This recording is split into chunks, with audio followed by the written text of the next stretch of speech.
Welcome back. તો અમદાવાદમાં cells ગર્લે જ્વેલર્સમાંથી કરોડોનું સોનું ચોર્યું હોવાની ઘટના સામે આવી છે. નિકોલના આભૂષણ જ્વેલર્સમાં 1,60,00,000ના દાગીનાની ચોરી થઈ.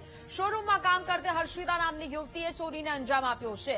કર્મચારી સોનાની વીંટી, ચેન, લકી, બુટ્ટી અને મંગલસૂત્ર લઈને ફરાર થયા. ચોરી કરનાર હર્ષિતા શેટ્ટી જ્વેલર્સમાં 11 મહિનાથી કામ કરતી હતી. વહેલું ઘરે જવું હોવાનું કહીને સોના ચાંદીના દાગીના લઈને તે ફરાર થઈ. શોરૂમમાં સ્ટોક ચેક કર્યો ત્યારે જ્વેલર્સના સ્ટાફને ચોરીની જાણ થઈ.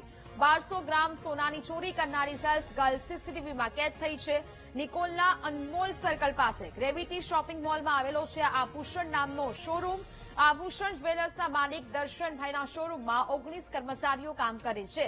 11 મે 2026ના રોજ બપોરના સમયે માલિક દર્શનભાઈ ઘરે જમવા ગયા હતા ત્યારે શોરૂમના મેનેજર અને સ્ટાફના લોકો હાજર હતા.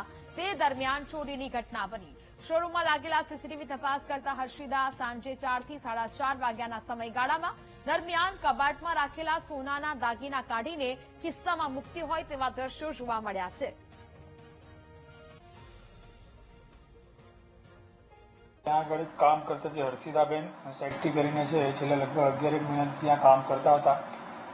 એ જે પરમ દિવસે ત્યાં આગળ પોતે સાંજના સમયે પોતાને વહેલા જવું છે અને દુકાનના જે ઓનર છે એની જોડે વાત થઈ ગઈ છે એમ કરીને એ સાંજે 4-4:30ની વચ્ચે ત્યાંથી નીકળી જાય છે.